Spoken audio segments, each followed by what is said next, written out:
The rookie felt the weight of the M24 rifle in his hands as he surrendered it to the equipment manager. His sidearm followed, a standard-issue Beretta that had been with him through 6 months of basic training. Without these, he felt naked, vulnerable. Across the muddy field, Major Harrison and his team of veteran snipers exchanged smug glances that clearly said the fresh-faced recruit was about to get destroyed. But they had missed something important in their rush to savor what they thought would be an easy victory. In the corner, Colonel Winters was watching with an expression that suggested he knew more about Private James Cooper than his personnel file indicated. Before we jump back in, tell us where you're tuning in from, and if this story touches you, make sure you're subscribed, because tomorrow I've saved something extra special for you. Camp Riverwood buzzed with the kind of energy that preceded any marksmanship competition. But today, there was an additional electric current running through the assembled personnel. Word had spread through the base's gossip network with the speed and efficiency that only military installations could achieve. The rookie sniper was going up against the base's top marksman in a storm without a spotter. James stood apart from the main group, checking his gear with methodical precision. Despite having been stripped of his primary weapons, his rangefinder, wind gauge, and tactical vest remained, but the familiar weight of his rifle was conspicuously absent. His instructor had insisted he participate in today's competition, despite his protests that he wasn't ready. Around him, conversations died and restarted as personnel tried to process what they were about to witness. Major Harrison and his team of 4 veteran snipers moved through their pre-competition routine with the casual confidence of men who believed the outcome was already determined. They checked their equipment with exaggerated precision, adjusted their gear with unnecessary flourishes, and exchanged comments clearly designed to be overheard. "Remember," Harrison said, his voice carrying across the staging area, "we're not trying to embarrass him, just demonstrate why rookies don't compete with veterans." Wilson chuckled, slapping a fresh magazine into his rifle with unnecessary force. The metallic click echoed through the space like punctuation at the end of a sentence. "Shouldn't take long. First shot, maybe second if he's lucky." Davis rolled, his shoulders working out kinks that weren't there. Despite being the senior member of their team, he seemed content to let Harrison orchestrate this particular show. "Just remember, he's still technically on our side. Keep it professional." Martinez bounced on the balls of his feet, his nervous energy making him seem like a coiled spring. "Think he'll cry when he misses? Or just stand there looking stupid, like most rookies?" The question hung in the air, and James caught the undertone of genuine curiosity beneath the mockery. These men had spent their careers operating in environments where superior equipment and years of experience were the keys to victory. The concept of facing a rookie wasn't challenging, it was simply puzzling. From his position near the equipment racks, James observed their dynamics with professional interest. Harrison was clearly the alpha, the one who made decisions and expected immediate compliance. Davis served as the tactical anchor, older and more experienced, but willing to defer to Harrison's leadership. Wilson was the technical expert, the one who solved problems through application of precision. Martinez was the wild card, eager to prove himself and possibly the most dangerous because of his unpredictability. In other circumstances, they would have been a formidable team. Their equipment was top tier, their training evident in every movement, their confidence born from successful operations and positive performance evaluations. But confidence could become arrogance, and arrogance created blind spots. "Try to keep your dignity out there," Harrison called over his shoulder, his tone carrying the faint condescension of someone addressing a child. "Wouldn't want you to embarrass yourself in front of everyone." James knelt at the edge of the staging area, adjusting his gear with methodical precision. He didn't respond to the taunt, didn't even look up. His attention was focused on details. These four hadn't bothered to notice the way the rain created visibility challenges at certain distances, how the wind swirled unpredictably between the temporary targets, potentially creating opportunities that weren't obvious to casual observation.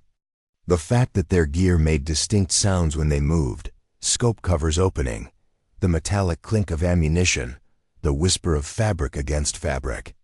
Without his rifle, he was theoretically at a massive disadvantage. But theory was just theory, and James had learned during his short but intense training that real marksmanship rarely followed theoretical parameters. Every environmental condition these men treated as an obstacle was a potential advantage in the right mindset. Every moment of overconfidence was an opening. Every assumption about his inexperience was ammunition he could use against them. Above them, the observation deck was filling with spectators. Word had spread beyond the immediate participants, drawing personnel from across the base who wanted to witness what promised to be either a routine demonstration or a spectacular upset. The buzz of conversation created a background hum that spoke to the kind of anticipation usually reserved for sporting events. $20 says he doesn't hit a single target, someone whispered from the crowd above. You're on, but I think he might surprise them. Colonel doesn't put people in competitions unless they have something special. Preparing and narrating this story took us a lot of time, so if you are enjoying it, subscribe to our channel. It means a lot to us. Now back to the story. 4 veterans against 1 rookie, and he's got to borrow a rifle? This is going to be painful to watch. James caught fragments of the commentary, but didn't let it affect his preparation. He had been in situations like this before. Only the stakes had been measured in pass-fail evaluations instead of bruised egos. The range chosen for the competition was a shooter's nightmare. Temporary targets had been erected at varying distances, from 200 to 1,000 yards. The storm that had been threatening all morning had finally arrived, sending sheets of rain across the landscape and turning the firing positions into mud pits. Gusting winds bent the tops of nearby trees, creating swirling patterns that would challenge even the most experienced marksman. Colonel Winters positioned himself at the control station, his voice carrying over the loudspeaker with practiced authority. Shooters, prepare your positions. Competition begins on my whistle. You each have 10 rounds. Highest score wins. The veterans formed their line with textbook precision. Harrison on the far left, his custom rifle gleaming despite the rain. Davis second, his weathered features focused on the range ahead. Wilson third, already making calculations for wind and distance. Martinez bringing up the rear, his nervous energy finally finding a productive outlet. James found himself positioned 5 yards to their right, close enough to technically be part of the competition, but far enough away to be an afterthought. Once they started firing, it was exactly where he wanted to be. From the observation deck, he caught more fragments of whispered conversation. This feels wrong. 4 veterans against 1 rookie who doesn't even have his own rifle. Harrison's been waiting for something like this. He doesn't like sharing the spotlight with new talent. 30 seconds. The kid will be lucky to hit the broad side of a barn in this weather. James settled into a balanced stance, his breathing slow and controlled. His heart rate was steady, his mind clear and focused on the immediate challenge. He knew exactly how quickly dynamics could shift when skill became the only language anyone understood. The countdown began, Colonel Winters' voice cutting through the ambient noise of the range like a blade. 3, 2, 1. The whistle shrieked through the space like a starting gun, sharp and final. The veterans raised their rifles in perfect synchronization, their movements coordinated through hundreds of hours of joint training and successful operations. But James didn't move. He simply stood, watching as they settled into their firing positions, making their initial adjustments for wind and distance. Harrison fired first, the crack of his rifle cutting through the sound of falling rain. Through his rangefinder, James watched as the shot struck the outer ring of the 300-yard target. Good, but not great. The others followed in quick succession, each making minor adjustments based on their observations of the previous shots. James continued to wait, studying their technique, analyzing their adjustments, learning from their successes and failures.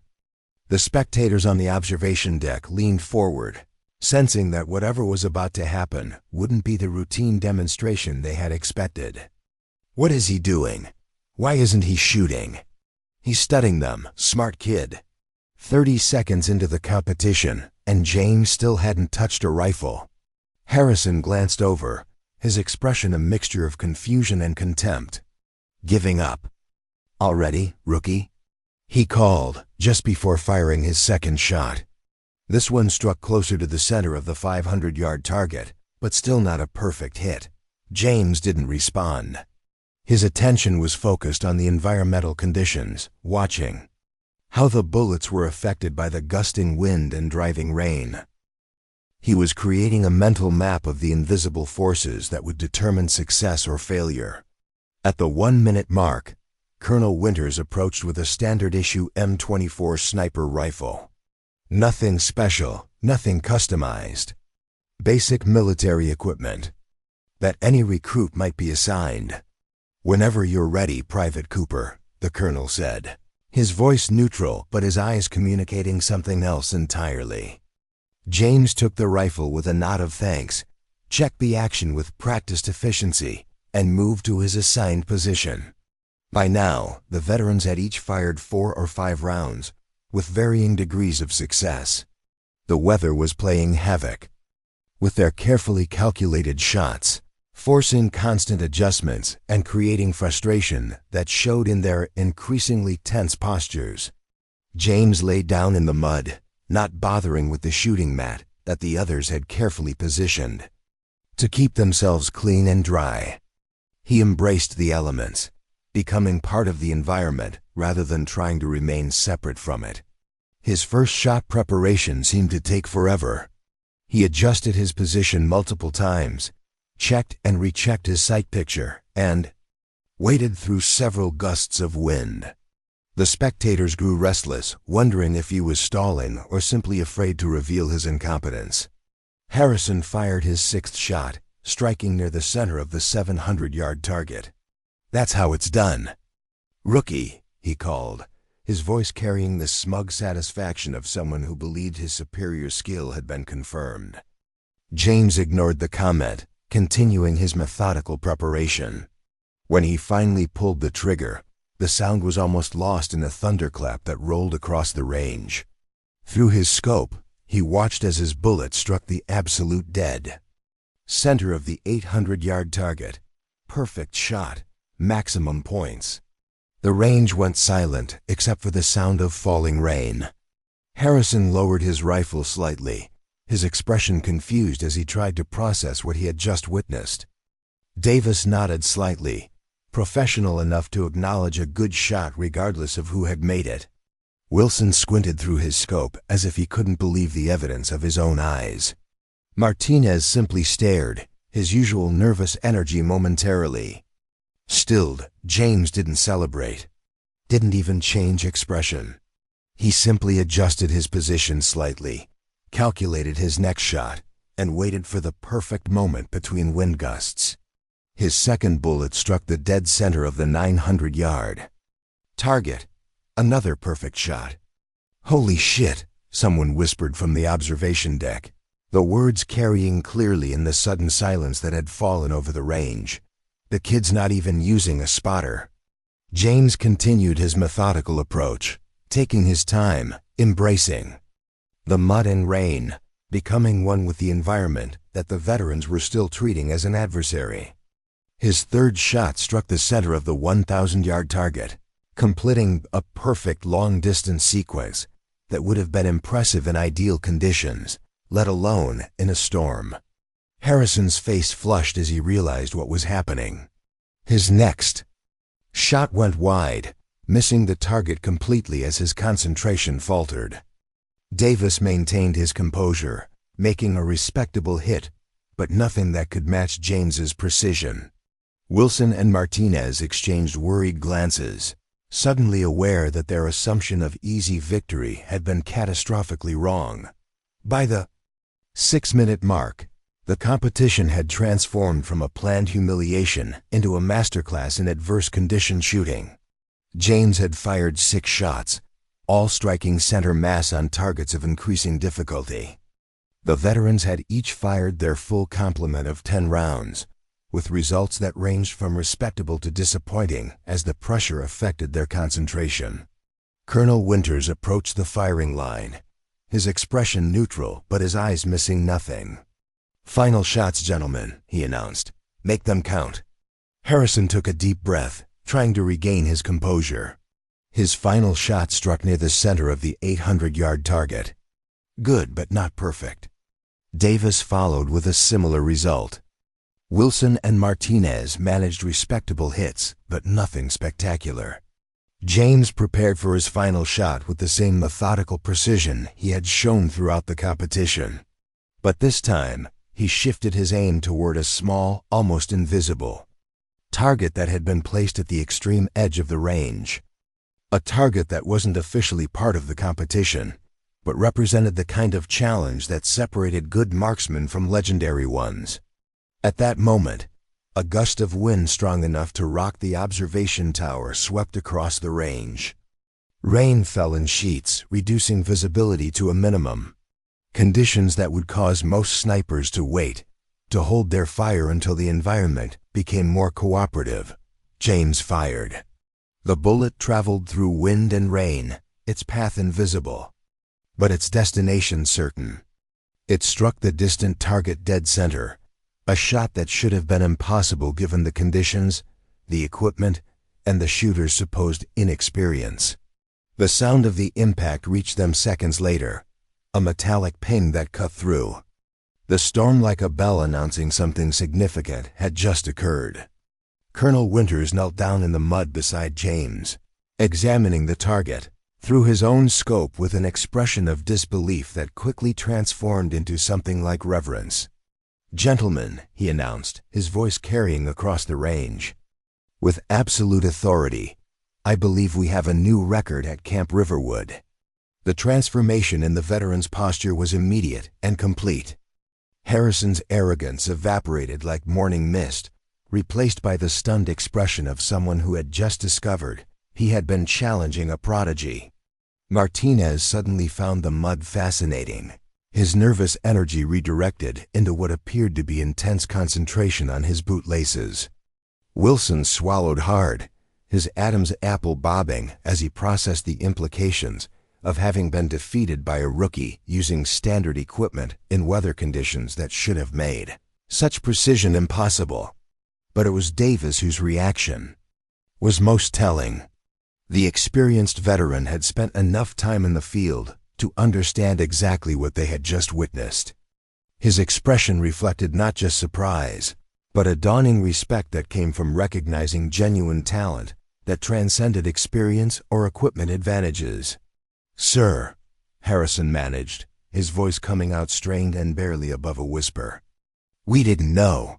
Colonel Winters fixed him with a stare that could have frozen boiling water. "Didn't know what, Major?" "That talent doesn't announce itself with fanfare. That the most accurate shooters are often the ones who never feel the need to prove how good they are?" The questions hung in the air like accusations. Around the range, personnel shifted uncomfortably as they watched 4 elite marksmen receive a lesson in professional humility from someone who clearly had the authority to make their discomfort permanent. That respect is earned through demonstration, rather than demanded through intimidation, Winters continued, his voice carrying the kind of disappointed authority that was somehow worse than open anger, or that assumptions about capability based on appearance or time in service are the hallmark of unprofessional conduct. Each question landed like a physical blow. Harrison looked like he wanted to disappear entirely. Wilson had developed a sudden fascination with his equipment that required his complete attention. Martinez appeared to be having a serious internal conversation about his career choices. Davis remained the most composed, his weathered features reflecting thoughtful recalibration rather than embarrassment. Colonel Winters turned back to James, his expression warming slightly as he addressed someone he clearly regarded as a discovery rather than a subordinate. "Good work, Private Cooper. This base needs more marksmen who can still demonstrate why their techniques work, instead of just talking about theoretical applications." "Thank you, sir," James replied, his tone professional but carrying an edge. That suggested he was done being underestimated by anyone. The colonel's attention returned to the four men, who were still trying to process the gap between their assumptions and reality. "As for you gentlemen, I think a lesson in professional courtesy is overdue. You'll clean every rifle in the armory, and you'll do it properly. This isn't just about marksmanship. It's about respect for your fellow soldiers." The punishment wasn't severe by military standards, but everyone who had spent time in uniform understood the sting of being put on cleaning duty after getting shown up in front of an audience. More importantly, it was a public demonstration that their behavior had been noted and found wanting by someone with the authority to affect their future assignments. Davis was the first to respond, his voice carrying the crisp professionalism of someone who understood that arguing would only make things worse. "Yes, sir." Harrison managed a clipped acknowledgement that sounded like it was pulled from his throat with pliers. "Yes, sir." Wilson and Martinez nodded their understanding, both seeming to realize that they had gotten off relatively lightly considering the magnitude of their professional miscalculation. Colonel Winters surveyed the assembled personnel one final time, his gaze taking in the crowd on the observation deck and the training staff who would be responsible for filing reports about this particular competition. "Let me be clear for everyone present," he said, his voice carrying with the kind of authority that turned statements into policy. "Private Cooper is here because he has a natural talent that most of you will never develop regardless of how many years you spend behind a rifle. His methods may be unconventional, but they are demonstrably effective under conditions that make normal range shooting look like a day at the carnival." He paused, ensuring that his next words would be heard and remembered by everyone present. "Anyone who has questions about his competence or qualifications is welcome to discuss them with me personally. I'm sure we can find appropriate training opportunities to address any lingering doubts about the effectiveness of his techniques." The offer was delivered with the kind of smile that suggested such discussions would be educational, but not necessarily enjoyable for the people requesting them. Colonel Winters left as deliberately as he had arrived, his boots splashing through puddles in a rhythm that underlined the fact that the demonstration was over and normal operations would resume. But the implications of his intervention would resonate through Camp Riverwood for much longer than his physical presence. James collected his gear with the same methodical precision he had shown throughout the competition, neither hurrying nor lingering. The validation of his talent by someone of Winters' stature was satisfying, but it wasn't why he had accepted the assignment at Camp Riverwood. As he secured his equipment and prepared to move to whatever came next, he noticed that the atmosphere on the range had fundamentally changed. The younger personnel on the observation deck were looking at him with something that hadn't been there before. Not just curiosity or professional interest, but genuine respect. Behind him, the sound of rifle cases being closed echoed through the range as the four veterans began their assigned punishment detail. The conversation was muted but audible, carrying fragments that suggested they were beginning to process the magnitude of their miscalculation. "Did you see that last shot?" Davis was saying, his voice carrying a note of professional awe. "That's not something you can teach. That's pure instinct." Harrison's response was too quiet to make out clearly, but his tone suggested he was having a serious conversation with his assumptions about military competence and experience levels. James didn't linger to eavesdrop on their debrief. He had made his point, demonstrated his capabilities, and earned the recognition that would allow him to do the job he had been sent to Camp Riverwood to perform. The personal dynamics between Him and the 4 veterans were now irrelevant to his professional objectives. But as he walked toward the exit, he caught one final fragment of conversation from the observation deck that suggested his demonstration had accomplished something beyond personal vindication. That final shot through the worst of the storm while kneeling in the mud, one instructor was explaining to another. That's not just marksmanship, that's an art form. The evaluation was accurate and professionally satisfying. But more importantly, it suggested that his techniques would now be studied and analyzed by personnel who understood their value rather than dismissed by people who couldn't recognize talent when it outshooted them in the middle of a storm. The walk back across the base took him through areas that had felt different just hours before. Personnel he passed offered respectful nods or casual greetings that suggested his status at Camp Riverwood had fundamentally changed. The rookie who had arrived that morning was gone, replaced by someone whose reputation would precede him into every future interaction. His next assignment was in 30 minutes. He would be there on time, ready to work, same as always. But now he would be working with people who understood that challenging his abilities was significantly less productive than learning from his natural talent. Some lessons took one perfect shot to teach. Others took a lifetime to learn.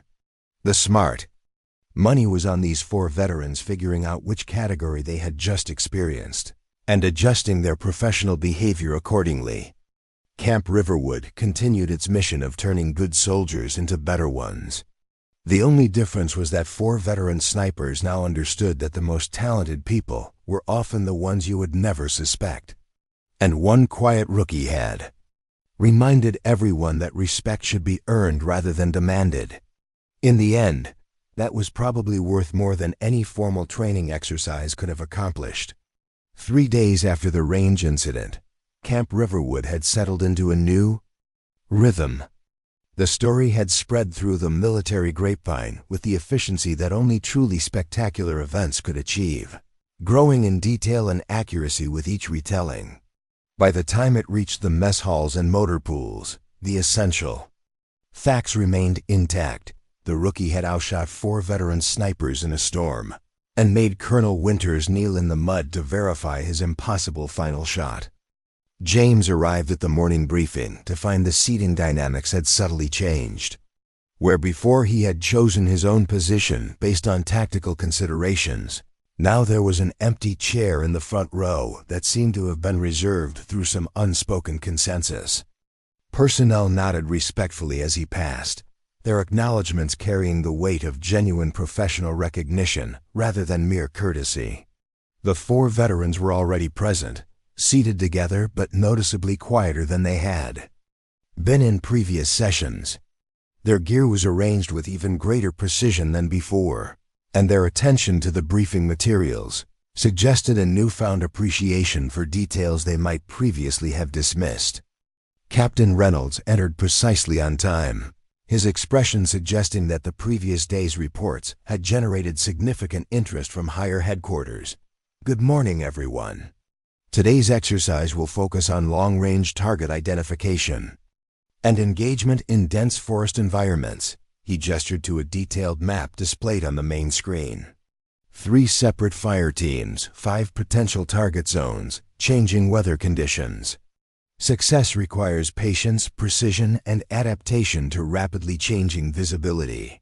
James studied the scenario parameters with professional interest. The complexity suggested this was designed to test observation and decision-making under stress, rather than basic marksmanship competence. The kind of exercise where environmental awareness was more important than raw shooting skill. Team assignments are posted on your tablets, Reynolds continued. Team leaders have 15 minutes to review objectives and develop initial plans before we move to the staging area. James checked his assignment and wasn't surprised to find himself designated as Team Bravo spotter with a mixed group of personnel from different units. What was surprising was the composition of his team. Harrison would be his shooter. The assignment couldn't have been coincidental. Military bureaucracy rarely produced coincidences of this magnitude. Someone had decided that the best way to resolve the interpersonal dynamics from the range incident was to pair them together and see what happened. He looked up to find Harrison watching him with an expression that ranged from apprehensive to resigned. The swagger and casual arrogance that had characterized their previous interactions was notably absent, replaced by something that looked remarkably like professional uncertainty mixed with reluctant respect. Harrison was the first to speak, his voice carrying none of the dismissive tone that had marked their earlier encounters. "Private Cooper, what are your initial thoughts on the terrain?" The question was professionally appropriate and delivered without any of the condescension that had characterized his earlier communication style. James recognized it as an olive branch, an attempt to establish a working relationship based on competence rather than personality conflicts. "The forest density changes across the 5 zones," James replied, studying the topographical data on his tablet.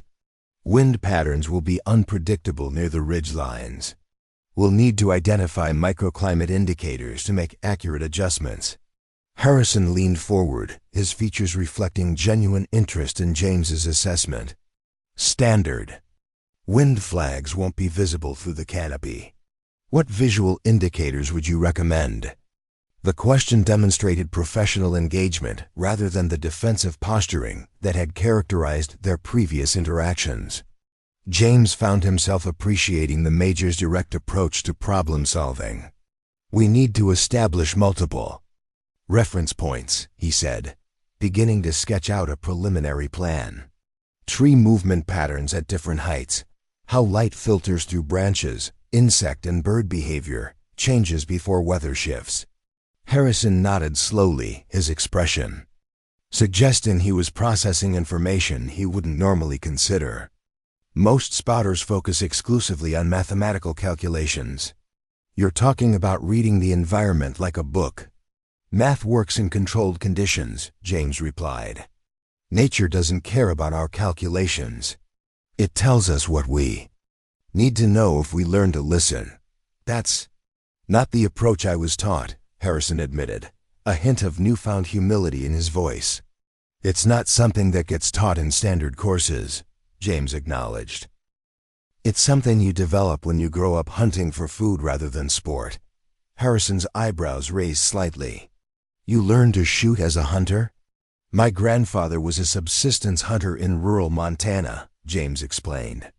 "We didn't have fancy equipment or controlled conditions. If you missed your shot, you didn't eat that week. Makes you pay attention to things most people overlook." Something shifted in Harrison's expression, a realization that the rookie's unconventional approach wasn't random or lucky, but born from a completely different foundation than his own military-focused training. "That explains a lot about yesterday," he said finally. "I've never seen anyone embrace mud and rain like it was a natural advantage."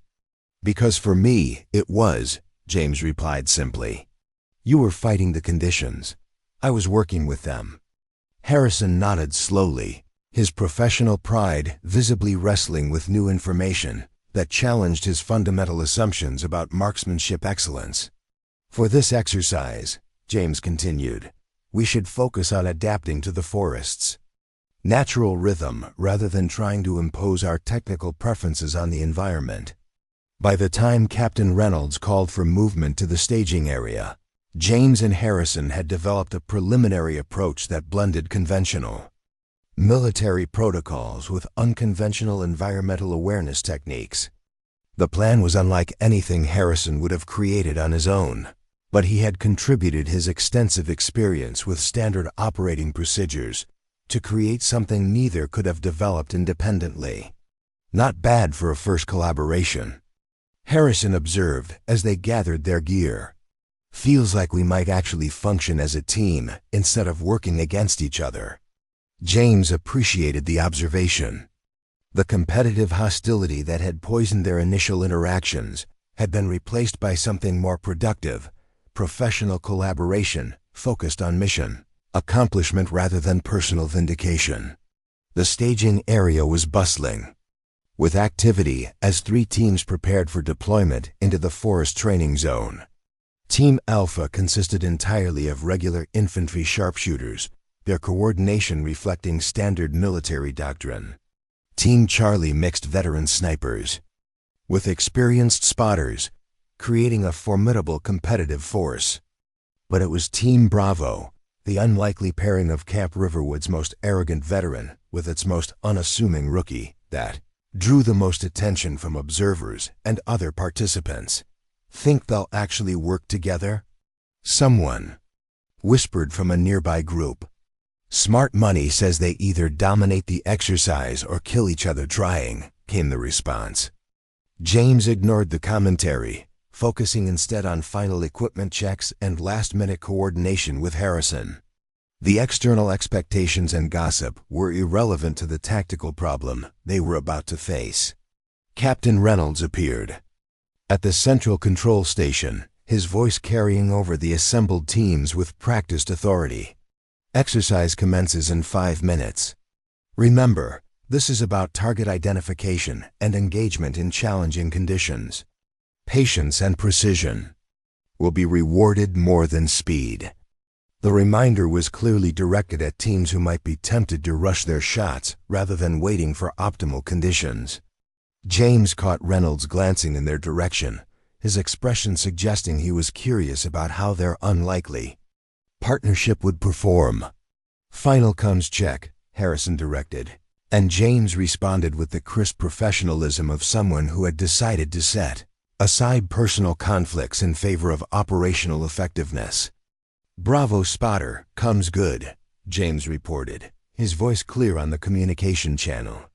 "Bravo shooter, 5x5, Harrison replied. "Bravo team ready," Harrison reported to the exercise controller, his voice carrying the confidence of someone committed to proving something important. The signal flare marked the beginning of the exercise, and 3 teams deployed simultaneously into the forest training complex. Team Bravo moved with careful coordination, their pace and positioning reflecting the tactical discussions they had conducted during the planning phase. But within the first hour, it became clear that this exercise would test more than basic marksmanship competence. The forest was shrouded in mist that swirled unpredictably through the trees, creating visibility challenges that changed from minute to minute. Target silhouettes would appear briefly in small clearings, then vanish before most shooters could acquire proper sight pictures. "Bravo team, be advised," came the transmission from control. "Weather front moving in faster than predicted. Visibility will deteriorate further over the next 30 minutes. Harrison acknowledged the transmission while simultaneously processing the implications for their carefully planned approach. The weather change would require them to adjust their target acquisition strategy, potentially creating challenges that hadn't been addressed in their initial planning. "Standard approach won't work now," Harrison said, frustration evident in his voice. "We can't rely on momentary visibility windows if the mist gets any thicker." James studied the forest around them, noticing details that most observers would miss. The way moisture collected differently on various tree species, how certain birds adjusted their flight patterns in response to air pressure changes, the subtle differences in how mist moved through areas of varying vegetation density. "We don't need to see the targets directly," he said finally. "We can predict where they'll appear based on the environmental patterns." Harrison looked skeptical. "That's not in any sniper manual I've ever read." "No," James agreed. "But it's how you track prey when you can't see it. You read the forest, not just look at it." "Explain," Harrison said, his tone suggesting he was willing to consider unconventional approaches despite his reservations. James pointed to a cluster of pine trees where mist was behaving differently than in surrounding areas. "The exercise controllers are using TVs to move the targets into position. They create subtle air disturbances that change how mist flows through the trees. If we watch for those disruption patterns, we can anticipate target placement before visual confirmation." Harrison's expression shifted from skepticism to cautious interest, That's actually brilliant. But how do we time the shots without visual confirmation? We listen, James replied simply. ATVs have specific engine sounds when they stop and deploy targets, different from when they're moving or idling. As the weather deteriorated further, Team Bravo implemented their unconventional approach. While other teams struggled with diminishing visibility, Harrison and James began identifying and engaging targets with surprising accuracy, using environmental cues rather than direct observation. James would identify disruption patterns in the forest environment, predict target placement locations, and direct Harrison toward optimal firing positions. When the distinctive sound of an ATV deploying a target reached their ears, Harrison would fire based on James's environmental calculations, rather than visual confirmation. Their first successful engagement using this method left Harrison visibly impressed. "I would have bet my career that shot was impossible," he admitted after they received confirmation of a direct hit.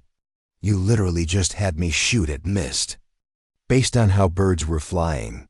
"Birds don't fly near vehicles," James explained. "The sound frequencies bother them.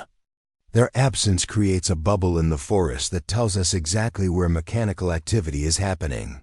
As the exercise progressed, Team Bravo's success rate climbed steadily while other teams struggled with the worsening conditions. RADIO occasionally carried fragments of frustration from Team Alpha and Team Charlie as they dealt with conventional approaches failing in the unconventional environment. "This is impossible," someone muttered over the shared channel. "Can't identify targets in this soup. Exercise parameters unrealistic," came another complaint. "No practical application for these conditions." Meanwhile, Harrison was experiencing a professional revelation. Each successful engagement using James's naturalistic approach was challenging his fundamental assumptions about sniper operations. His initial skepticism had transformed into genuine curiosity, then active participation, and finally enthusiastic adoption of methods he would have dismissed as nonsense just days earlier. "Target confirmed, direct hit," came the notification. After their 7th successful engagement, Bravo team leads by significant margin.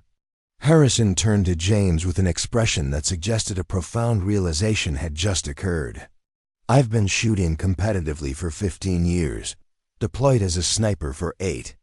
And you just showed me an entirely new way to understand my environment in less than 2 hours." "Different backgrounds lead to different insights," James replied simply. "Your technical knowledge is still essential. We're just combining it with a different way of reading the forest." "I treated you like an amateur," Harrison admitted, his voice carrying the kind of professional humility that couldn't be faked. "But you've been training for this your entire life, just in a completely different way than I recognized." "The military doesn't have a monopoly on relevant skills," James acknowledged. "Sometimes the most valuable perspectives come from outside the system."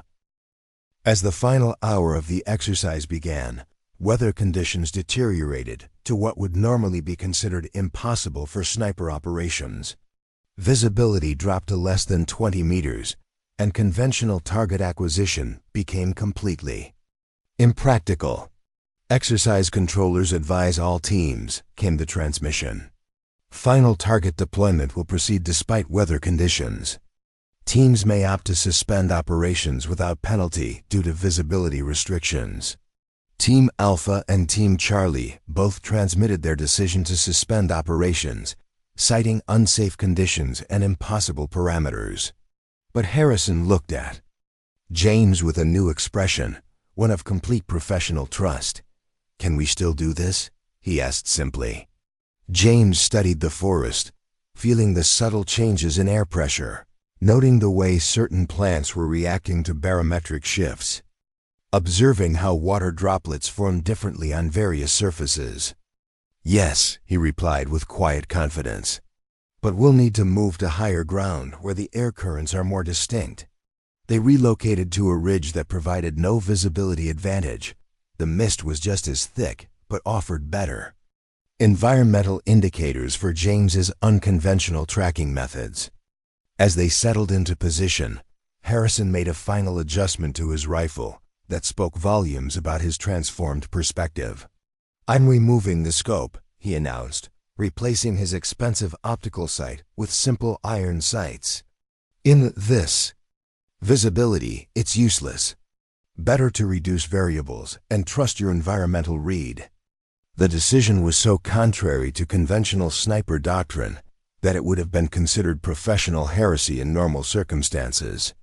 But it represented a complete surrender to the unconventional approach that James had introduced. A veteran with 15 years of formal training willingly abandoning his technical advantages to embrace a completely different methodology. The final target deployment began, marked only by subtle environmental cues that James interpreted with uncanny accuracy. He directed Harrison toward firing positions based on forest disturbances that were invisible to conventional observation, timing their engagements based on sound patterns that most military snipers would never consider relevant. Their final shots were taken in conditions that should have made accuracy impossible: zero visibility, gusting wind, and no direct target confirmation. Yet each one found its mark with precision that defied conventional explanation. Exercise concluded, came the final transmission. All teams report to command post for debriefing. As they made their way back through the musty forest, Harrison was uncharacteristically quiet, processing the implications of what had just occurred. Finally, he spoke with the kind of genuine reflection that suggested a fundamental shift in perspective. "I've spent my entire career believing there was only one right way to do this job," he said. "The way I was taught, the way the manuals describe, the way that's been validated through military experience." James listened without interrupting, recognizing the importance of this professional realization. "But today you showed me that everything I thought I knew was just one perspective among many," Harrison continued. "And not necessarily the best. One for all circumstances. Different tools for different challenges," James suggested. "Your approach works perfectly in certain conditions, mine in others. Together, they create something more effective than either could be alone." Harrison nodded slowly. "That's the real lesson here, isn't it? Not that one approach is better than another, but that combining diverse perspectives creates capabilities that neither could achieve independently." As they emerged from the forest, the mist parting around them like a symbolic representation of newfound clarity, they discovered that word of their success had already spread throughout the command post. Personnel were gathered in greater numbers than the exercise would normally warrant, their expressions suggesting they were there to witness something significant. Colonel Winters was waiting at the debriefing area, his presence indicating that this exercise had implications beyond standard training operations. Beside him stood a man in civilian clothes whose bearing nonetheless marked him as military, his observant eyes missing nothing about the returning teams. Captain Reynolds approached with a tablet displaying the final results, his expression suggesting he was having difficulty maintaining his professional composure. "Team Bravo," he announced. 14 confirmed target engagements and conditions. That made visual confirmation impossible. That's not just a new camp record, it's technically impossible according to our training doctrine." Harrison stepped forward, his posture reflecting a newfound humility that was all the more striking given his previous arrogance. "Sir, I need to clarify something important for the record. Private Cooper was the primary architect of our success today. His environmental awareness methodology represents a significant advancement in adverse condition operations that should be studied and incorporated into our training protocols." The public acknowledgement, a veteran officer crediting a rookie private with superior methodology, sent murmurs through the assembled personnel. This wasn't just professional courtesy. It was a complete reversal of military hierarchical norms that suggested something extraordinary had occurred in the forest. Colonel Winters nodded, his expression suggesting he had expected nothing less. Major Harrison, I appreciate your professional integrity in making that statement. It confirms what I suspected when I paired you two together for this exercise. The civilian observer stepped forward, his gaze focused intently on James. Private Cooper, my name is Director Blackwood.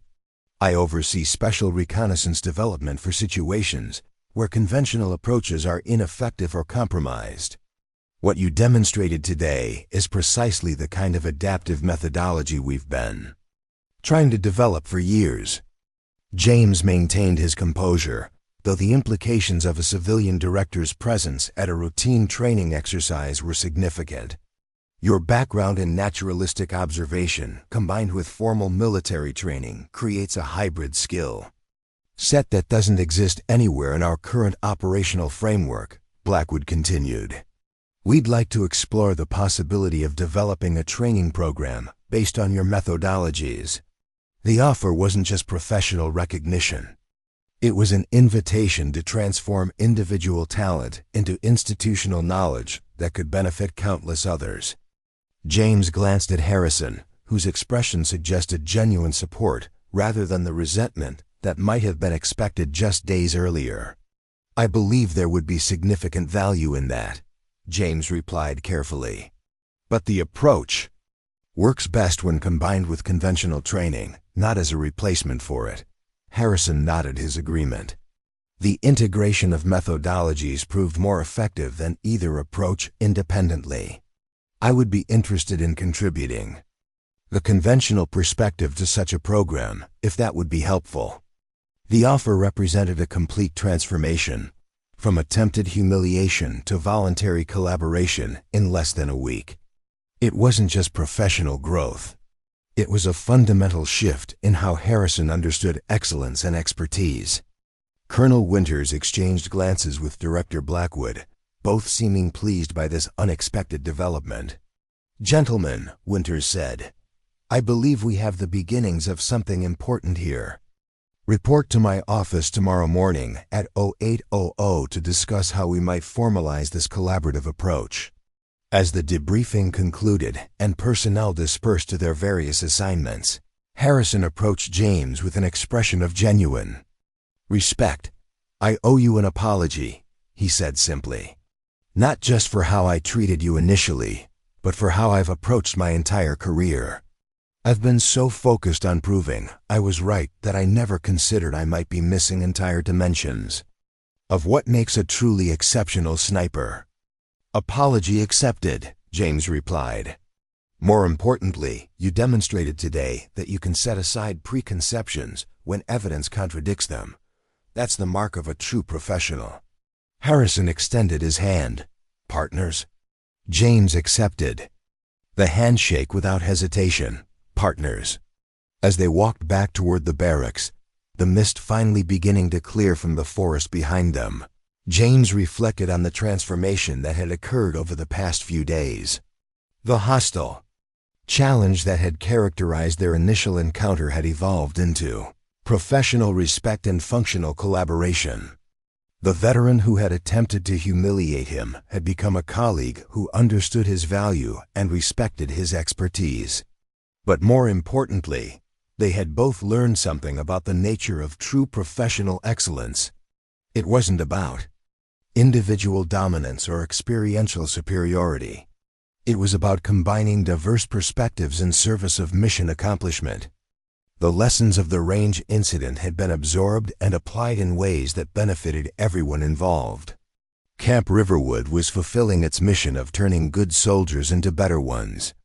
And the improvement was measured not just in technical skills but in professional maturity and cross-disciplinary cooperation.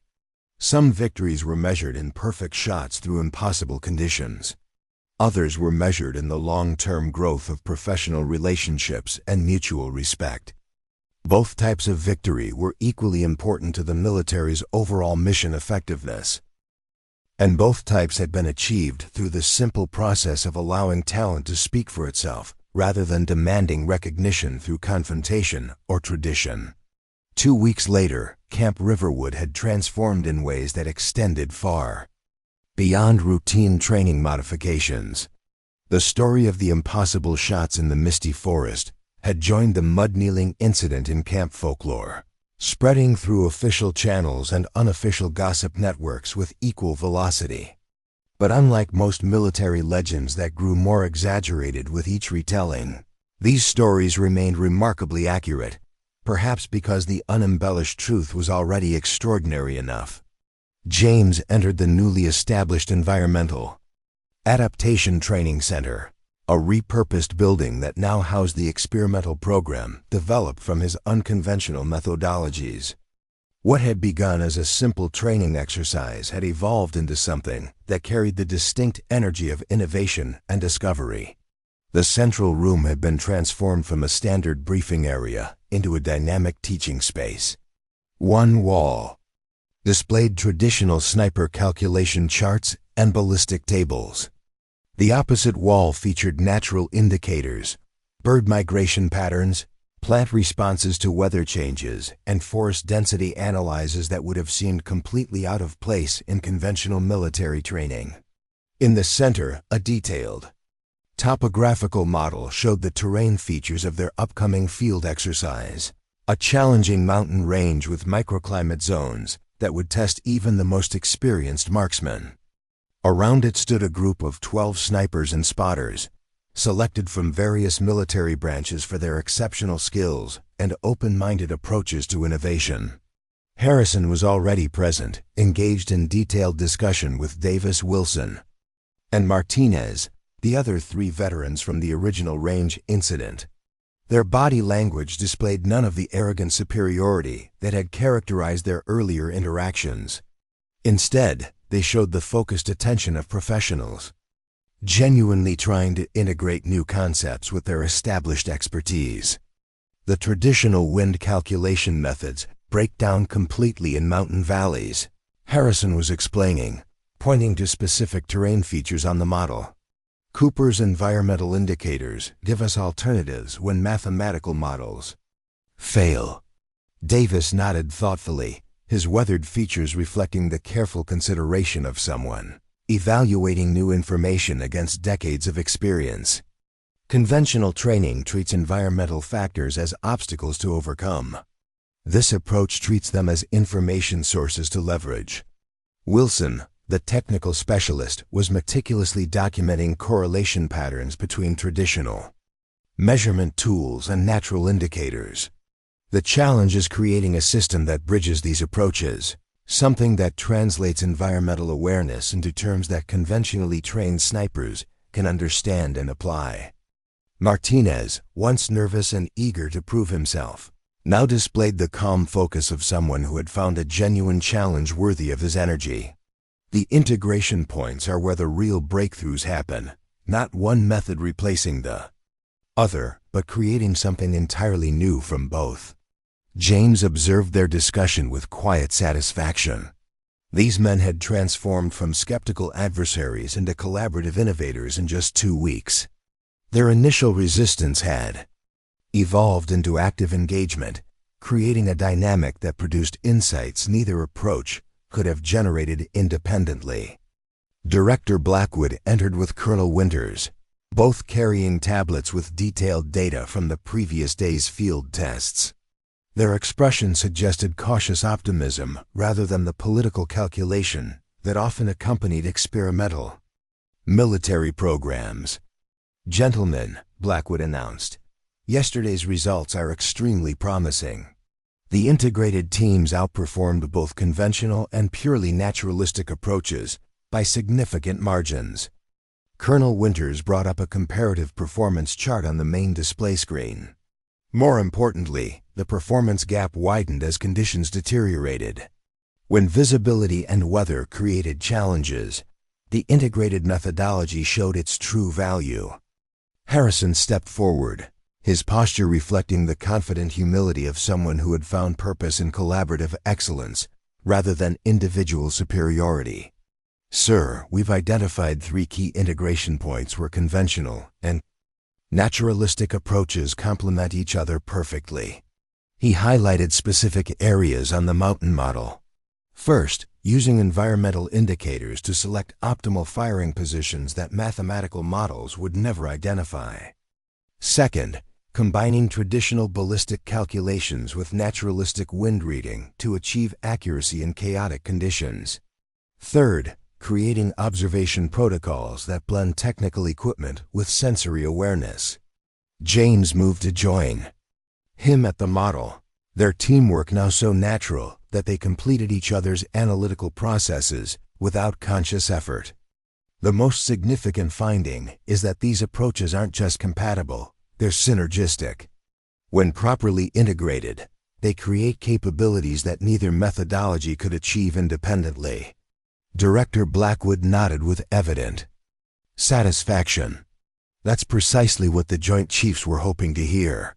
They've authorized expansion of the program to 3 additional training facilities, with you two as the primary development team. The announcement sent a ripple of excitement through the assembled personnel. Expansion to multiple facilities meant institutional acceptance at the highest levels, the kind of validation that could transform experimental approaches into standard doctrine. Colonel Winters surveyed the group with the measured pride of someone seeing potential fulfilled. This program began with a mud-kneeling moment that could have simply remained an interesting camp story. Instead, it's evolving into something that might fundamentally change how we approach adaptive marksmanship in challenging conditions. He focused his attention on James and Harrison specifically. The Joint Chiefs are sending a delegation to observe your mountain exercise tomorrow. They want to see firsthand how this integrated approach performs in complex terrain with multiple microclimate zones. Harrison exchanged glances with James, both recognizing the significance of such high-level attention. We'll be ready, sir. The mountain protocols have been thoroughly tested and refined. Excellent, Winters replied. Because they're bringing something special for your demonstration, a challenge that's been considered impossible by conventional standards. The colonel's words hung in the air, creating the kind of focused anticipation that brought out the best in true professionals. Everyone present understood that tomorrow's exercise carried implications far beyond routine training evaluation. As the briefing concluded and the group dispersed to make final preparations, Director Blackwood approached James privately. Private Cooper, there's something you should know about tomorrow's demonstration. James listened attentively, recognizing the serious tone in the director's voice. The impossible challenge the Joint Chiefs are bringing isn't just a training exercise, Blackwood explained quietly. It's a real-world problem that has defeated our best snipers in 3 separate theaters of operation. They're hoping your integrated approach might succeed where conventional methods have failed. The revelation added both pressure and purpose to their demonstration. This wasn't just about proving methodological validity. It was about solving practical challenges that affected actual operational outcomes. We'll do our best, sir, James replied simply. Blackwood nodded. I know you will. That's why I recommended this program in the first place. As James left to join Harrison for their final preparation session, he found the veteran sniper studying weather pattern data with intense concentration. The transformation in Harrison over the past 2 weeks had been remarkable, from arrogant resistance to wholehearted engagement, from defending tradition to embracing innovation. Blackwood told you? Harrison asked without looking up from his calculations. About tomorrow being a real-world problem? Yes, Harrison nodded, finally meeting James's gaze with an expression of professional determination. I've been in long enough to read between the lines. Whatever this challenge is, it's something critically important that conventional approaches haven't been able to solve. Pressure's on then, James observed. Actually, Harrison replied with unexpected calmness. I've never felt more confident. 2 weeks ago, I would have approached this with mathematical calculations and equipment adjustments, the same approaches that have already failed 3 times. He gestured toward their integrated methodology charts. Now we have something different, not just new techniques, but a fundamentally new way of understanding the relationship between the shooter, the environment, and the target. The observation was profound, revealing how completely Harrison's perspective had evolved from rigid traditionalism to adaptive integration. The real breakthrough, James suggested, isn't the specific techniques. It's the willingness to see value in apparently contradictory approaches. Harrison nodded thoughtfully. 15 years of experience told me there was only one right way to do this job. CapCut TTS, script, 2 weeks of working with you, has shown me that excellence isn't about finding the one perfect method. It's about building bridges between different kinds of expertise. As they finalized their preparation for the next day's demonstration, James reflected on the unexpected journey that had brought them to this point. What had begun as an attempt to humiliate a rookie had transformed into a partnership that might change military doctrine.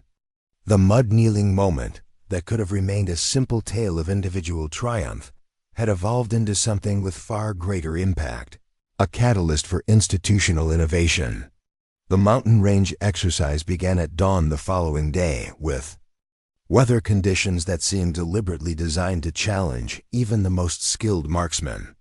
Swirling winds created unpredictable patterns across the valleys and ridges. Cloud formations constantly shifted, alternately revealing and concealing distant observation points. Temperature gradients created mirage effects that distorted visual references. The Joint Chiefs delegation, 3 generals representing Army, Marines, and Special Operations Command, observed from a command post that offered views of the entire training area. Their expressions remained professionally neutral, but their focused attention conveyed the significance they attached to the demonstration. Colonel Winters provided a brief overview of the integrated methodology, emphasizing the synergistic relationship between conventional calculation-based approaches and naturalistic environmental reading techniques. Rather than choosing between these methodologies, he explained, we've discovered that their integration creates capabilities that neither could achieve independently. The generals nodded with appropriate professional interest, but their reserved expression suggested they would reserve judgment until they saw practical results. Director Blackwood stepped forward, holding a sealed envelope with classified markings. Gentlemen, this contains the parameters for a long-range engagement challenge that has defeated our best snipers in 3 operational theaters. The conditions you face today mirror those encountered in the field. He handed the envelope to Harrison, who opened it with James looking over his shoulder. The parameters were indeed daunting, a target placement that would require shooting across multiple microclimate zones, with swirling winds and variable visibility that made conventional calculation methods unreliable. You have 1 hour to develop your approach, Blackwood instructed. We'll observe, but not intervene. As the delegation withdrew to their observation position, James and Harrison studied the challenge parameters with focused intensity. Now I understand why conventional methods failed, Harrison murmured, analyzing the complex environmental factors. The variables are too numerous and chaotic for standard calculations to account for. James was already studying the terrain, his attention focused on natural indicators that most observers would overlook. The way certain birds were flying at different altitudes, how vegetation moved differently across various slope exposures, the patterns of cloud shadow movement across the mountainside. We need to position ourselves at the convergence point of these 3 airflow patterns, he said finally, indicating a seemingly unremarkable spot that traditional analysis would never have identified. Harrison studied the location with newfound appreciation for environmental subtleties he would have dismissed just weeks earlier. That position violates conventional shooting doctrine completely. It places crosswinds directly in our path rather than minimizing them. Exactly, James confirmed. But those crosswinds are flowing in predictable patterns that we can read from natural indicators. Better to have predictable complexity than unpredictable simplicity.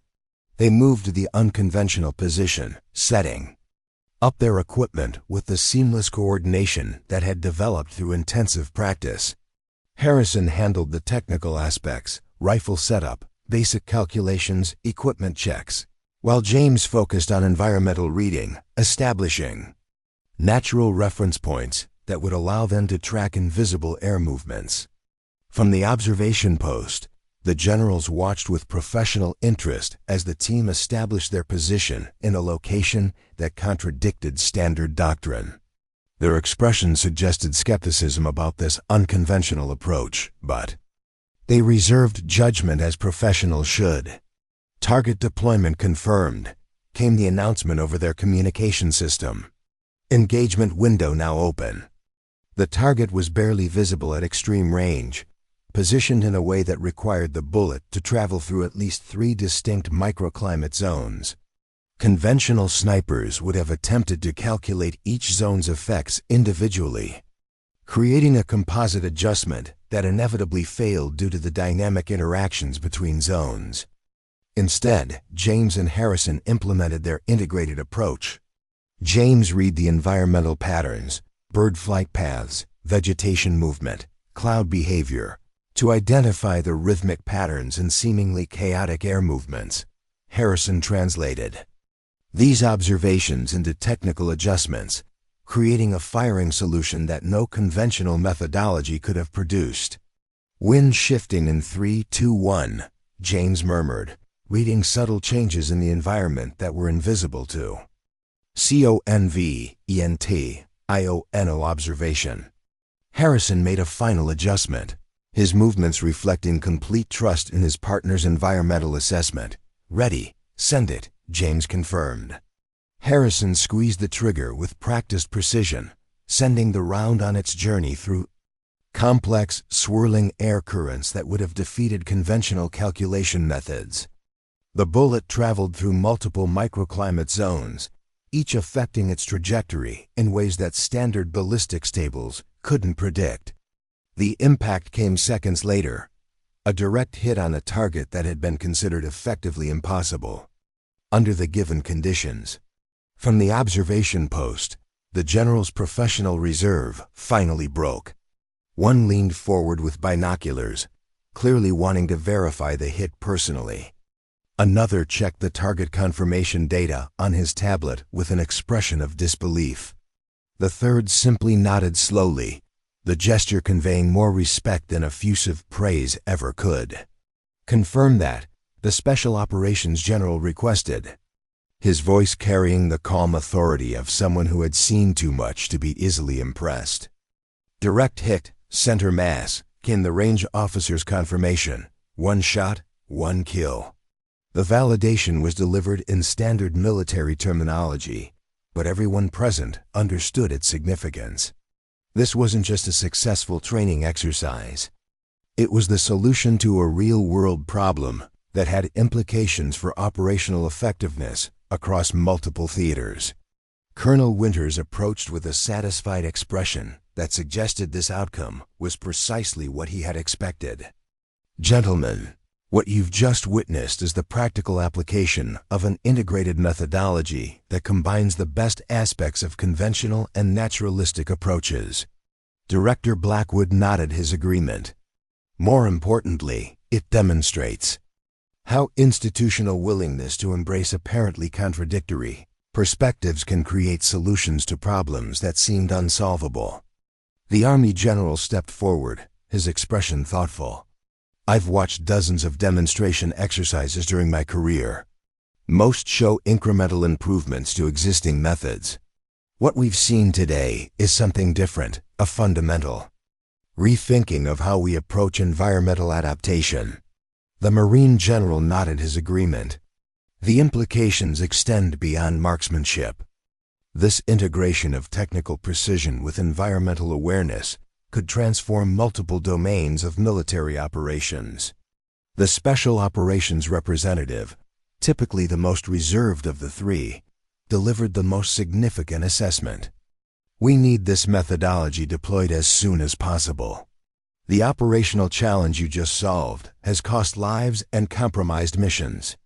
How quickly can you develop a training protocol that can be implemented across all branches? The question represented complete institutional validation, not just acceptance of their approach, but urgent demand for its implementation. Harrison and James exchanged glances that communicated shared recognition of this transformative moment. "We've already established the foundational protocols," Harrison replied.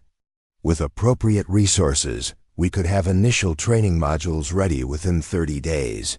With comprehensive programs developed over the following quarter, you'll have whatever you need," the Special Operations General confirmed. "This is now a priority program with Joint Forces authorization." As the delegation moved to discuss implementation details with Colonel Winters and Director Blackwood, Harrison turned to James with an expression of profound professional satisfaction. "That shot would have been considered impossible 2 weeks ago," he observed quietly. "Not just difficult, literally impossible according to conventional doctrine." James nodded, equally moved by the significance of what they had accomplished. The real breakthrough wasn't the shot itself. It was creating a methodology that bridges different kinds of expertise. "When I first met you," Harrison admitted, "I was so focused on proving my approach was superior that I couldn't even see the value in yours. Now I understand that the most powerful solutions come from integration rather than exclusion. That's the lesson worth teaching." James agreed. Not just new techniques, but a new way of thinking about excellence and expertise. As they packed their equipment, preparing to join the implementation discussion, James reflected on the complete transformation that had occurred. Since that rainy day on the range, the arrogant veteran who had tried to humiliate him had become a true partner in innovation.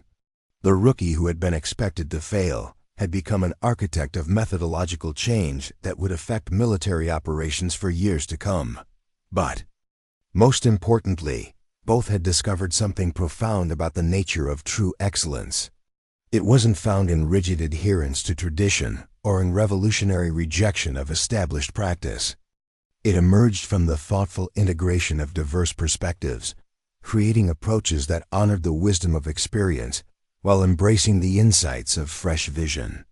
3 months later, the Integrated Environmental Adaptation Program had expanded to 7 major training facilities across all military branches. What had begun with a single impossible shot in the mud had evolved into a comprehensive methodology that was transforming how military personnel approached complex environmental challenges. James and Harrison stood on the observation platform at the National Training Center, watching as the first class of fully certified instructors demonstrated their integrated skills for a new group of trainees. The performance was impressive. Shots that would have been considered impossible under conventional standards were now being executed with reliable precision. "They're already better than we were 3 months ago," Harrison observed with evident pride. "They're taking the foundation we built and developing innovations we never considered." James nodded, equally satisfied by this evolution. "That's how progress should work. We create a framework that enables others to surpass us." Colonel Winters joined them, accompanied by a civilian specialist whose analytical expression suggested academic interest in their program. "Gentlemen, I'd like you to meet Dr. Elena Chun from the Advanced Tactical Research Division. She's been studying your methodology from a theoretical perspective." Dr. Chun shook their hands with professional respect. "What you've developed here is remarkable, not just for its practical effectiveness, but for its implications about how we understand expertise development. You've created a model that could transform how we approach cross-disciplinary integration in multiple fields." Her observation captured the broader significance of what had begun as a simple marksmanship challenge. This wasn't just about shooting techniques. It was about a fundamentally new approach to integrating different knowledge systems. "The applications extend far beyond military operations," she continued. "The core principles of your integrated methodology could potentially transform fields from medicine to engineering to disaster response." Harrison smiled slightly. All because a rookie slipped in the mud and took a shot that made a colonel kneel. James returned the smile, recognizing how completely their relationship had transformed from antagonism to mutual respect. Sometimes the most important breakthroughs come from the most unlikely beginnings. As they watched the trainees applying their integrated methodology, James reflected on the journey that had brought them to this point. The hostile challenge that had characterized their initial encounter had evolved into a partnership that was changing institutional approaches across the military. The veteran who had attempted to humiliate the rookie had become his strongest advocate and collaborator. But most importantly, they had both discovered something profound about the nature of true expertise. It wasn't about proving superiority or defending tradition. It was about recognizing that the most powerful solutions emerged from building bridges between different kinds of knowledge, creating approaches that were greater than the sum of their parts. Camp Riverwood had fulfilled its mission of turning good soldiers into better ones. But in the process, it had also discovered a methodology that would help countless others achieve excellence through integration rather than exclusion, collaboration rather than competition, and mutual respect rather than hierarchical dominance. Some victories were measured in perfect shots through impossible conditions. Others were measured in transformative methodologies that changed institutional practices. Both types of victory were essential to military effectiveness, and both types had been achieved through the simple process of allowing different kinds of expertise to complement each other rather than compete for dominance. In the end, that was probably the most important lesson of all, that true excellence wasn't about proving who was right, but about discovering what was possible when diverse perspectives worked together toward common goals. The shot that made a Colonel Neal had changed one man's career. The methodology that grew from that moment would transform an institution. The integrated methodology that began at Camp Riverwood had spread across the military with remarkable speed, transforming not just marksmanship training, but fundamental approaches to environmental adaptation across multiple domains. But beyond the technical innovations and institutional changes, the human story had continued to evolve in ways that reflected deeper truths about leadership, growth, and the nature of excellence. 5 years had passed since that rainy day when a rookie slipped in the mud and took the shot that made a colonel kneel. James Cooper, no longer a private but now Captain Cooper, stood at the edge of the Kuralinga mountain range in South Korea, observing as teams of snipers and spotters from 12 different nations prepared for the most challenging international marksmanship competition ever attempted. The weather was brutally uncooperative, driving rain mixed with occasional sleet, visibility that changed by the minute, and wind patterns that defied conventional prediction methods. Perfect conditions for demonstrating the power of integrated environmental adaptation. Quite a change from Camp Riverwood, came a familiar voice from behind him. James turned to find Major Marcus Harrison, now the commanding officer of the Advanced Integration Training Division, approaching with the confident stride of someone completely at home in challenging environments. Different mountain, same principles, James replied with a smile that reflected their 5 years of collaboration and friendship. Though I suspect the mud here is even less forgiving. Harrison surveyed the international teams with evident satisfaction. When we started this, I never imagined we'd be watching Chinese and Russian teams implementing our methodology alongside NATO forces. The principles transcend politics, James observed. Excellence speaks a universal language. The competition had drawn elite military snipers from across the globe, all attracted by the opportunity to test themselves against conditions that would have been considered impossible just 5 years earlier. More importantly, it represented the kind of international cooperation that crossed traditional boundaries, creating connections through shared professional respect rather than political alignment. Colonel Winters, now General Winters, joined them at the observation point. His weathered features reflected the satisfaction of someone seeing their long-term vision fulfilled beyond original expectations. "Gentlemen," he greeted them, "the Secretary of Defense sends his compliments.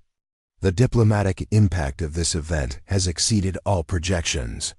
Apparently, having elite military units from competing nations collaborate on solving impossible challenges creates goodwill that traditional diplomatic channels can't achieve." Harrison nodded thoughtfully. "It's easier to respect someone who faces the same challenges you do.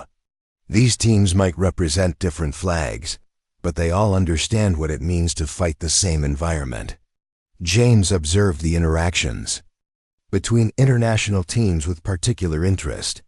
Russian veterans were sharing environmental reading techniques with American spotters. South Korean snipers were demonstrating indigenous wind prediction methods to European marksmen. Chinese observers were exchanging notes with Israeli specialists about terrain adaptation. "They're not just implementing our methodology," James noted. "They're enhancing it with their own cultural and experiential perspectives. That's how real progress happens." General Winters smiled slightly. "That was always the point, wasn't it? Not to create a fixed doctrine, but to establish a framework that encouraged continuous integration of diverse approaches." The observation captured the essence of what made their approach revolutionary. This wasn't about replacing one rigid methodology with another. It was about creating a system that valued different kinds of expertise and constantly evolved through cross-pollination of ideas. Director Blackwood approached, accompanied by a distinguished-looking foreign official whose formal bearing suggested significant authority. "Captain Cooper, Major Harrison," Blackwood began. "I'd like you to meet General Cheng of the Chinese People's Liberation Army. He's been studying your integrated adaptation methodology with particular interest." They exchanged formal greetings, maintaining the diplomatic protocol appropriate for such international interactions.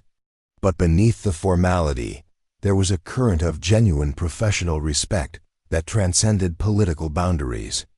"Your approach to environmental integration has transformed our training programs," General Cheng acknowledged with surprising candor.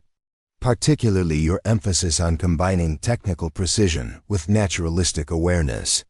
It reflects ancient Chinese military principles about harmony with natural forces." Harrison nodded respectfully. "We found great value in studying traditional East Asian approaches to environmental reading. There's wisdom in methodologies that developed before modern technology created the illusion that we could overcome nature rather than work with it." General Cheng's expression reflected appreciation for this acknowledgement. "Perhaps the most valuable aspect of your framework is how it encourages integration without requiring abandonment of existing expertise. It allows traditional approaches and modern methods to complement rather than compete with each other." The observation was particularly significant, coming from a representative of a military tradition that stretched back thousands of years. This wasn't just technological adoption, it was philosophical recognition of the framework's fundamental value. "That's precisely what we hope to achieve," James confirmed. "A methodology that honors diverse forms of expertise while creating something greater than any single approach could accomplish alone." As they continued their diplomatic conversation, movement on the competition field caught James's attention. A young female sniper from the South Korean team was implementing an adaptation technique that he didn't recognize, something that combined elements of their methodology with what appeared to be indigenous knowledge about mountain weather patterns. "Excuse me," he said politely to the group. "There's something I need to observe more closely." James approached the South Korean position with professional interest rather than authoritative intervention. The female sniper, her name tag identified her as Lieutenant Kim, was creating an environmental reference system using natural indicators that represented a significant innovation on their established methodology. "Lieutenant," he greeted her respectfully in basic Korean, "your approach is fascinating. Would you mind explaining the principle behind your adaptation? She looked up, momentarily surprised to find an American captain at her position, but quickly recognized him from the methodology briefings. Her English was precise and technical. Captain Cooper, I've integrated your environmental reading framework with traditional Korean mountain hunting techniques, she explained. Our ancestors developed methods for predicting wind behavior in these mountain formations based on vegetation, patterns, and subtle temperature indicators. James knelt beside her, studying the reference system she had established. This is brilliant. You're tracking microclimate shifts that our standard methodology wouldn't detect. Lieutenant Kim nodded, pleased by his recognition. The integrated framework you developed made it possible to combine these traditional methods with modern ballistic calculations. Neither approach would be sufficient alone. The observation perfectly encapsulated the exponential growth that occurred when diverse forms of expertise were valued and integrated rather than forced to compete for dominance. This wasn't just implementation of their methodology. It was evolution beyond anything they had originally envisioned. Would you be willing to document your approach? James asked.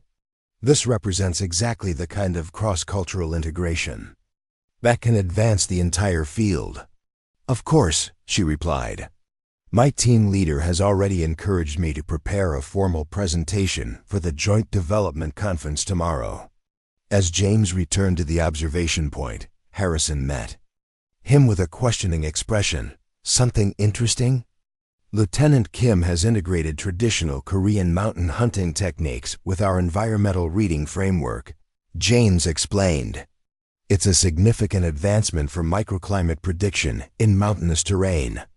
Harrison's smile reflected genuine excitement rather than competitive concern. That's how this is supposed to work. We create the foundation.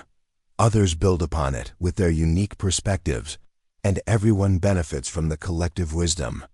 The observation captured how completely Harrison had transformed from the arrogant veteran who once tried to humiliate a rookie to a leader who celebrated others' innovations. His professional identity was no longer tied to being right, but to facilitating collective excellence. General Winters rejoined them, his expression suggesting he had news of significance. Gentlemen, I've just received word from the Pentagon. The Secretary of Defense has authorized expansion of the Integrated Adaptation Initiative to include non-military applications. The announcement represented institutional recognition beyond anything they had initially imagined. This wasn't just about military effectiveness anymore. It was about applying their methodological framework to broader societal challenges. What kinds of applications? Harrison asked. Disaster response coordination, environmental crisis management, complex search and rescue operations, Winters elaborated. Situations where conventional approaches have consistently failed due to environmental complexity. James considered the implications with both pride and humility. What had begun as a simple marksmanship challenge had evolved into a methodological framework with potential impacts far beyond military operations. There's something else, Winters continued. The Joint Chiefs are establishing a dedicated integrated adaptation command with full cross-branch authority. They want you both on the leadership team, not just for implementation, but for strategic development of next-generation applications. The assignment represented rare institutional recognition, the kind of opportunity that acknowledged their contribution as truly transformative rather than merely innovative. More importantly, it offered a platform to further evolve their approach in ways that could address increasingly complex global challenges. We'd be honored, sir, Harrison replied, glancing at James for confirmation. James nodded his agreement, though his attention was drawn back to the international teams implementing and enhancing their methodology across the competition field. The real power isn't in what we've created, but in what others will build upon its foundation. As the competition proceeded through increasingly challenging stages, the true significance of what they had initiated became increasingly apparent. Teams from nations with historical tensions were collaborating on environmental reading techniques, sharing insights across cultural and linguistic boundaries, creating connections through shared professional challenges rather than political affiliations.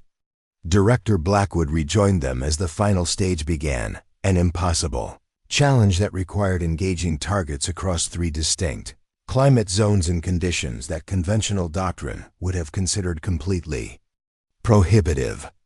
"You know," Blackwood observed quietly, "when I first witnessed your demonstration 5 years ago, I thought we were seeing a revolutionary marksmanship methodology. Now I understand we were actually witnessing something much more significant. A framework for transcending traditional barriers between different forms of expertise." Harrison nodded thoughtfully. The technical innovations were important, but the philosophical shift was what truly mattered, recognizing that excellence emerges from integration, rather than competition between different approaches. And that's applicable far beyond military operations, James added. Any complex challenge that involves adapting to chaotic environments could benefit from this integrated framework. As they watched the international teams tackle the final challenge, implementing variations of their methodology enhanced by diverse cultural perspectives, the true legacy of what had begun at Camp Riverwood became clear. This wasn't just about shooting techniques or even military effectiveness. It was about a fundamental reimagining of how human expertise could be integrated to address increasingly complex global challenges. The day concluded with a formal ceremony where teams from 12 nations received recognition not just for their marksmanship excellence, but for their contributions to the evolving methodology. Lieutenant Kim and her innovative South Korean adaptation received particular acknowledgement, establishing her as a rising figure in the international community of environmental adaptation specialists. Later that evening, as the international teams gathered for a less formal celebration of shared professional respect, James found himself standing beside Harrison on a balcony overlooking the mountain range that had hosted their competition. "Remember when you tried to humiliate me in the mud?" James asked with the kind of smile that only comes from complete reconciliation of past conflicts. Harrison laughed softly. "CapCut TTS script, one of the best mistakes I ever made. If I hadn't been such an arrogant ass, none of this would have happened." The observation carried profound wisdom about how transformation often emerges from unexpected sources, even from conflict and resistance, if approached with the right perspective. "I've been thinking about what made our approach successful," James said, his expression thoughtful as he gazed toward the mountains. "It wasn't just the technical integration of different methodologies. It was the willingness to value different forms of expertise equally, to see conventional military experience and naturalistic awareness as complementary rather than competitive." Harrison nodded, his expression reflecting the depth of his professional evolution. "For 15 years, I believed there was only one right way to do my job. Learning to see value in approaches that contradicted everything I had been taught was the hardest thing I've ever done, and the most important. That's the real lesson worth sharing," James suggested. "Not just the specific techniques, but the mindset that allows people to build bridges between different kinds of knowledge." As international teams mingled below them, exchanging experiences and insights across cultural and linguistic boundaries, the universal language of shared professional challenges, creating connections that traditional diplomatic channels rarely achieved, they witnessed the living embodiment of their philosophical approach. "You know what's remarkable?" Harrison observed. 5 years ago, I couldn't imagine Russian and American snipers voluntarily sharing techniques. Now they're building on each other's innovations without a second thought, because they recognize they're all fighting the same real adversary, the environment, James replied. "When people focus on addressing shared challenges rather than competing with each other, artificial boundaries become less important than collective excellence." The observation captured the essence of what had made their approach so transformative, not just in military operations, but in human interaction more broadly. By creating a framework that valued integration over competition, they had established a model for addressing complex challenges that transcended traditional barriers. General Winters joined them on the balcony, his expression suggesting he had been reflecting on similar themes. "I was just thinking about that day at Camp Riverwood," he said. "Do you know what I saw when you took that impossible shot in the mud?" James shook his head, curious about the general's perspective on that formative moment. "I didn't just see a talented marksman," Winters continued. "I saw someone who approached challenges from a completely different perspective than our conventional doctrine allowed. And I saw potential not just for technical innovation, but for philosophical transformation in how we understand excellence." Harrison nodded thoughtfully. That's what made his approach so valuable. It wasn't just another variation on established methods. It was a fundamentally different way of relating to the environment, seeing it as a source of information rather than an obstacle to overcome. And that perspective was available to us all along, Winters observed. In traditional hunting cultures, indigenous knowledge systems, even ancient military traditions, we just couldn't see its value because we were too invested in our technological approaches. The observation highlighted the broader significance of what had begun with that mud-kneeling moment. This wasn't just about marksmanship or even military effectiveness. It was about rediscovering wisdom that had been overlooked in the modern rush toward technological solutions, creating a framework that honored diverse forms of knowledge rather than privileging one approach over others.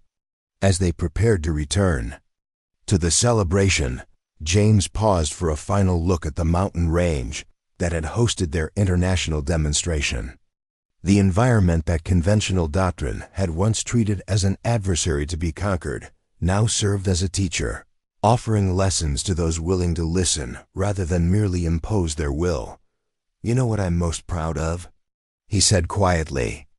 "It's not the technical innovations or institutional recognition. It's watching people from different nations, different traditions, even historical adversaries finding common ground through shared challenges. That's the real transformation." Harrison nodded, equally moved by this broader impact of their work. "We created a framework for excellence, but they're creating something even more important, a community of practice that transcends traditional boundaries." As they rejoined the international gathering, James reflected on the complete transformation that had occurred since that rainy day at Camp Riverwood.